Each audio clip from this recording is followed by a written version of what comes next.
This terrifying experience happened to me when I was in 4th grade. Every summer, my family would go to a deer camp in West Ito Shika.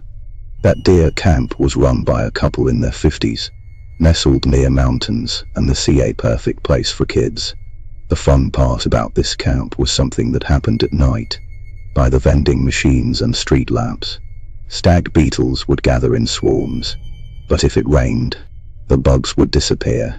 On rainy nights, the man who ran the camp would bring out the beetles he raised himself and show them to the kids, making us all happy. But that year, there must have been no bugs at all. Not a single beetle or the crickets we hoped for appeared. So for the first few days, my little brother and I were pretty disappointed. It wasn't until the last evening of the camp that something happened. That evening, Mom told us to go pick up the laundry at a remote washing station. When my brother and I went there, I saw the camp owner walk out from the thicket behind the new campground reservation site. I knew he kept insects himself, so I suspected he had been catching bugs in that thicket. My brother and I decided to wait until around midnight, when bugs are most active, and sneak into that thicket to see for ourselves. At 2 a.m. deep into the quiet night we crept through the woods. The only sounds our footsteps on the forest floor. We carried bug cages and flashlights as we reached the edge of the thicket. Right then, I spotted a flickering light shaking among the brush. I thought, that must be someone else looking for bugs. We cowed and let them beat us to it. So we hurried into the thicket. As we pushed through the tall grass, my brother suddenly hissed, "Turn off the light. Quick." I did as he said, plunging us into darkness. Then he whispered for me to stay completely silent. He pointed to the flickering light that bobbed unsteadily in the blackness. Squinting, we realized it was the camp owner, flashlight in hand. We worried that if he caught us, he'd scold us, so we decided to sit still and wait for him to leave. We crouched quietly, watching him shine his light on a tree trunk where something sparse fluttered. It looked like he was fiddling with something before moving on to the next tree. Slowly, he got closer and closer to the bushes where we were hiding. Our hearts pounded so loudly that I was sure he would hear it. My brother and I toyed with the idea of running away and apologizing as we fled, but rushing blindly through the dark thicket seemed too dangerous, so we stayed frozen, staring at the man. The trees around us echoed with crackling noises, weird sounds coming from the direction of the owner. Watching more closely, we realized he was chewing on something as he inspected the trunks. When he reached a tree right next to where we hid, we noticed what he was eating. He shone his flashlight on the bark, and then snap, he smashed a stag beetle with his palm. He grabbed the crushed insect, tossed it in his mouth, chewing with a loud crunch. Startled by what we saw, my brother suddenly shouted and bolted away. I was so shocked I could only follow him blindly. We dashed out of the thicket. When we told Dad what had happened, he didn't believe us at first, but seeing how desperate we were to explain, he finally accepted our story. That summer became our last camping trip. The yearly New Year's cards from the camp asking if we wanted to return suddenly stopped. Our family never mentioned that place again. It wasn't until 3 years later that I heard the camp owner had died in a fire in that very thicket. His wife had gone crazy at the new campground reservation site. Later, the police put her under protection. The camp never reopened, it was shut down permanently. This was my real experience during school years. Back then, I was part of a Boy Scouts troop at Sea Prefecture. Every year, our group went camping at Mount Tamagotake, which straddles Nagano and Gifu prefectures. It's also known as one of Japan's 3 major sacred mountains, a place steeped in eerie legends. That year's camping event included the usual bonfire party at night. Nearly 100 of us gathered around the flame, which burned over a meter tall in its brazier. The bright fire lit up the clearing. As I looked around, I noticed a man standing in the shadows at the edge of the woods surrounding the bonfire clearing. Here by the fire, I kept my eyes fixed on the man. This campsite was huge besides us. There were plenty of other campers all around. He must have been someone else staying nearby. Just as I noticed him, I overheard others whispering nearby, wondering who the figure behind the trees was.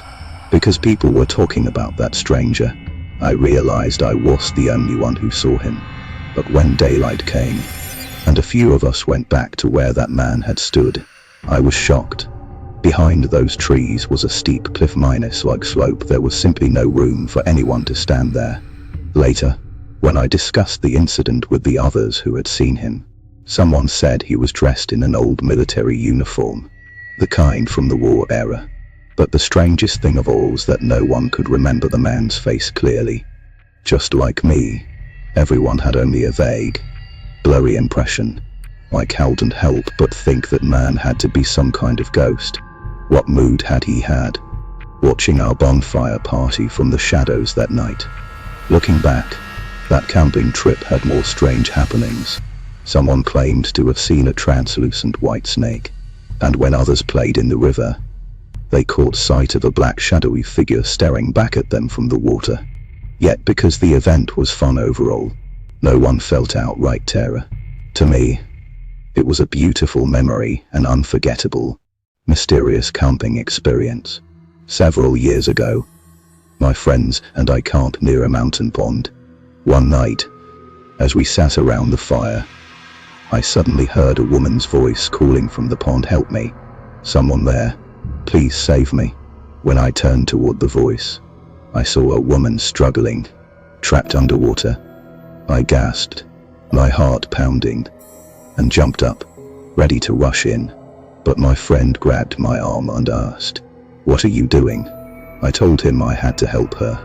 He looked serious and said, "Calm down and look carefully.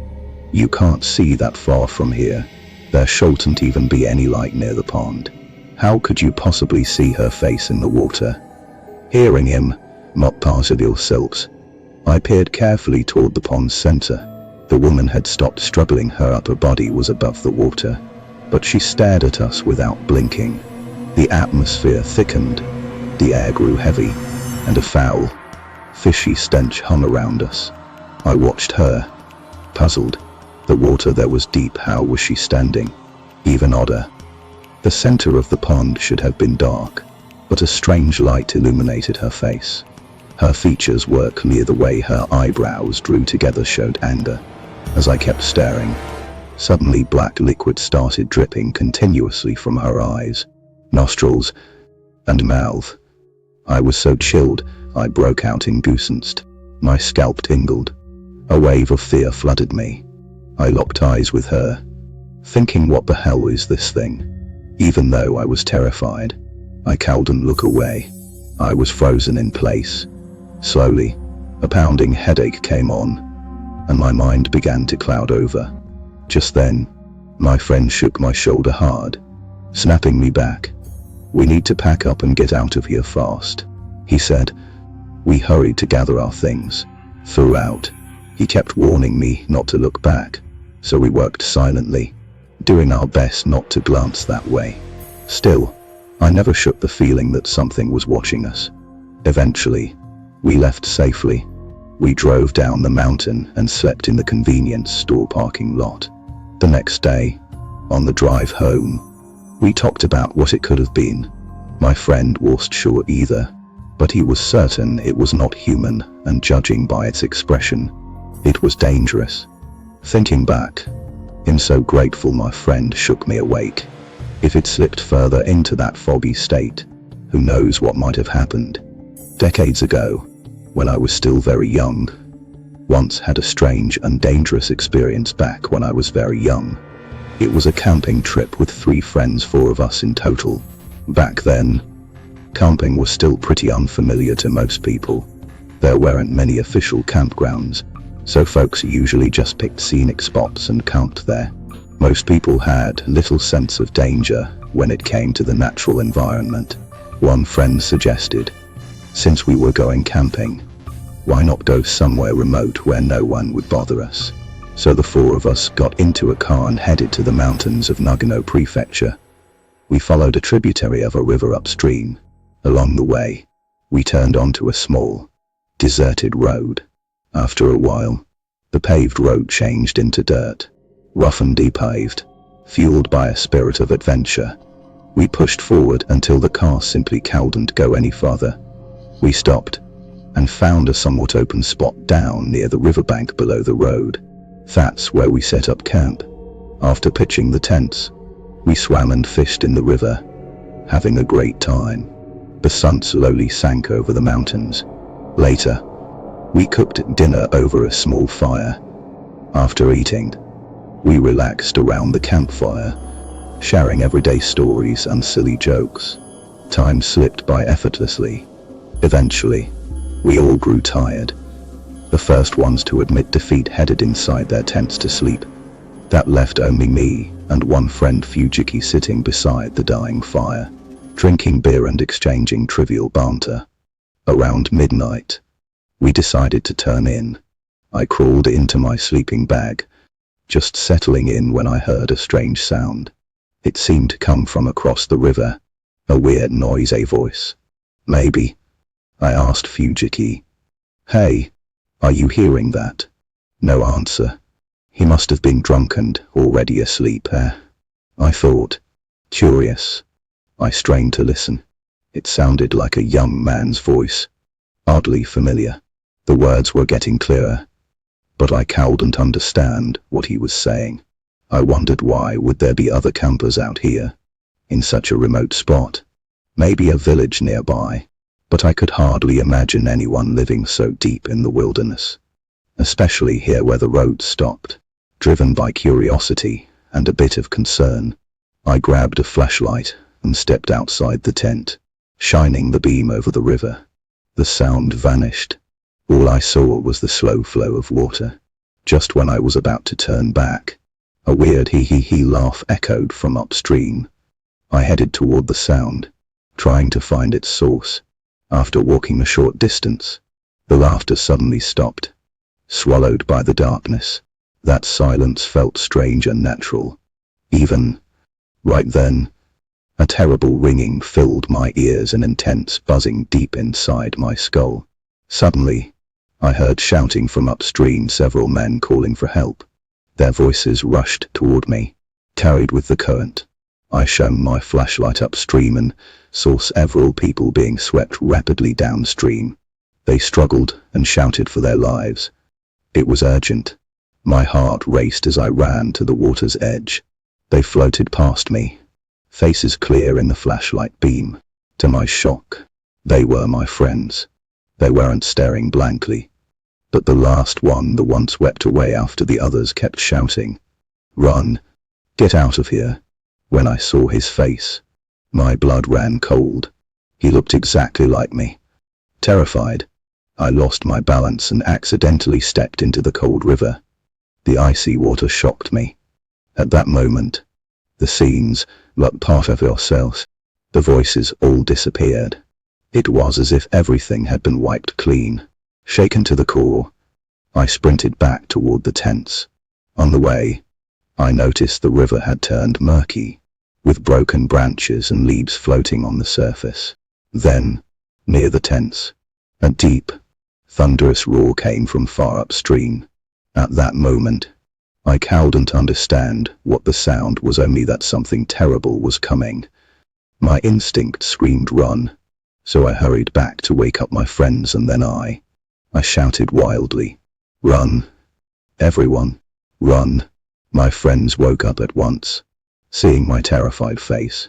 Without asking questions, they just followed me with all their strength, sprinting toward where the car was parked. As we reached the higher ground, a deafening roar filled the air, the sound of rushing water from the riverbed below us. We shone our flashlights down the slope, only to see our tent being mercilessly swept away by a surge of water and tangled branches. Seeing that, we were struck dumb. No words came out. We just collapsed to the ground, panting and shaking. Somehow, by some miracle, the few of us survived. We felt unbelievably lucky. Later on, I looked up what had happened. It turned out that flash floods like this were common there. People camping on the riverbed sometimes got swept away without warning. That terrifying roar was some evil spirit at all. It was the sound of a sudden mountain flood bursting forth. Looking back now, I realize how dangerous ignorance is. But even to this day, I still don't know why I had that strange vision beforehand. If I hadn't gone to check, maybe we'd have ended up crushed and trapped between the rocks. That happened 3 years ago. My hobby was camping alone. But back then, the COVID-19 pandemic had many campgrounds shutting down to prevent infection. So I decided to try wild camping, setting up in remote mountain forests, without toilets or facilities. No managers around. I'd done this a few times before. So once I picked my spot, I packed my gear and headed out one weekend to a mountain range in the countryside. I arrived early afternoon at around 1 o'clock. The dense forest was beautiful but dim, shadows hanging heavy beneath the trees. When choosing where to put up my tent, I spotted a small river called an Adigawa nearby. The atmosphere there felt peaceful, almost comforting, a place to lift one's spirits. So I pitched my tent, set up a campfire, brewed myself coffee, and took a short rest. Even though it was dusk yet, I began preparing dinner, figuring that if I got a head start, I'd eat faster later. Before I knew it, nearly 5 in the evening had passed, and the sky was darkening. I sat back, listening to some favorite music, letting the quiet of nature fill me. After I finished dinner, savoring my meal and a beer, it was already past 8 at night, when a sudden chill crept over me. It was the usual coolness of a summer night. This felt different, unnatural. Looking at my watch, I saw it was almost 9, so I decided to call it a night. I doused the campfire and crawled into my tent, but the ground inside was soaked wet beyond reason. This wasn't dew or condensation. It felt like someone had splashed water everywhere. The floor, the sleeping bag completely drenched. I wondered why. Stepping out to investigate, and that's when I saw it. Standing just beyond the tent's inverted window was a shadow like a person's arc, but unmistakably human, minus shaped. At that moment, my entire body froze like being tied down tight. My legs stood firm. My lungs still breathed. My eyes moved, but nothing else would obey me. Panic surged. Pure terror, but complete helplessness followed. Then, out of the darkness, the figure in the river began to drift toward me. When it closed in, just about a meter away, I saw her clearly. A woman with shockingly long hair like a ghost from a horror movie. Her face was fully hidden under that thick curtain of hair. Only through a narrow gap near her mouth did I catch a glimpse of her skin, pale, bluish, rotting. She kept gliding closer, until she moved to my left front and turned to face me. That's when it felt like I was pulled into a vortex of fear beyond all reason. My heart pounded like it might burst. Then, suddenly, she moved right beside me, whispered one word in my ear, "Help me," and she vanished. After she disappeared, I finally broke free from the paralysis. I screamed and bolted back to the car. Even though it had some drinks, I got behind the wheel and fled the scene. But as I glanced back in my rearview mirror, she was chasing me. Panic gripped me so tightly that my hands fumbled at the wheel. I swerved sharply, and the tires slipped off into the roadside ditch. The car jolted and came to a halt. At that moment, the woman pressed herself against the window right beside my driver's seat. Her face was wild with desperation, and through sobs and screams, she kept yelling, "Why won't you save me?" Her cries were agonizing, raw with pain. She pounded fiercely on the glass, as if trying to break through. The sound of her frantic knocks filled the air until I inexplicably lost consciousness. I woke up to the tapping again.